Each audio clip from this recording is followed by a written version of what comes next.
Bonjour à tous mes amis d'antan, aujourd'hui nous allons parler d'un outil culte et inoubliable de nos années 90, le Minitel.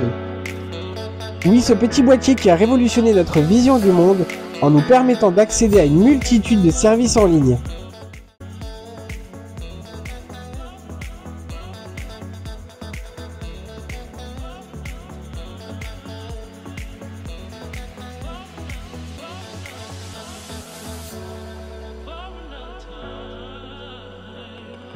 Le Minitel est lancé en 1982 en France. Il était utilisé à la fois par les particuliers et les professionnels pour accéder à des services en ligne. À son apogée dans les années 90, il comptait près de 10 millions de terminaux en circulation et générait à lui seul près de 25% des investissements en informatique en France. Le Minitel était utilisé pour une variété de services, tels que la réservation de billets, l'achat de produits, l'envoi de fax, la consultation de l'annuaire téléphonique, l'accès à des messageries instantanées, la consultation de l'actualité, la participation à des concours et bien plus encore. Les possibilités étaient illimitées.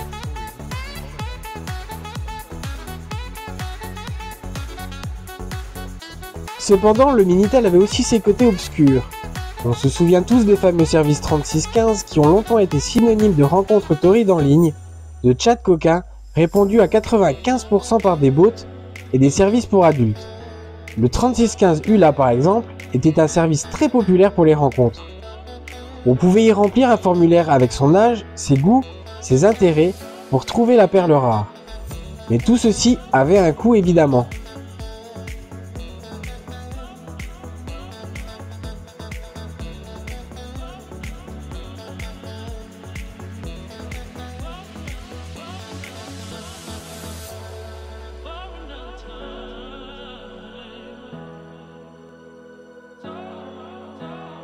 Car oui, le Minitel était payant. Il fallait payer pour chaque service utilisé et les prix étaient exorbitants. Jusqu'à 35 centimes la minute pour un 3615. Imaginez combien cela pouvait coûter pour une conversation un peu longue. Le Minitel a également connu des défauts, comme sa lenteur de connexion, sa qualité d'image médiocre et sa navigation limitée. Mais à l'époque, c'était un véritable bijou de technologie qui permettait de connecter des gens partout en France.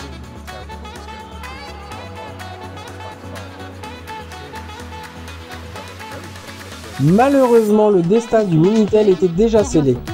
Avec l'émergence d'Internet dans les années 2000, le Minitel a à peu près perdu toute sa popularité et a finalement été supprimé en 2012.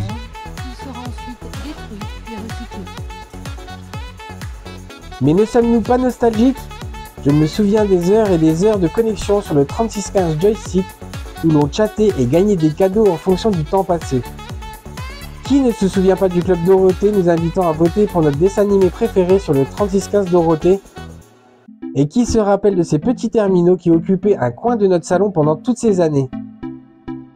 Le Minitel restera à jamais gravé dans nos mémoires et incarne une époque où la technologie n'était pas encore tout à fait omniprésente dans nos vies connectées.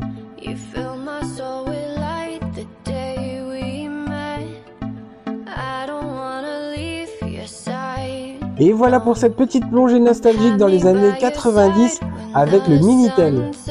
J'espère que cela vous a rappelé de bons souvenirs et vous a permis de découvrir cette époque révolutionnaire en matière de télécommunications. Merci de m'avoir suivi et à très bientôt pour d'autres nostalgies digitales.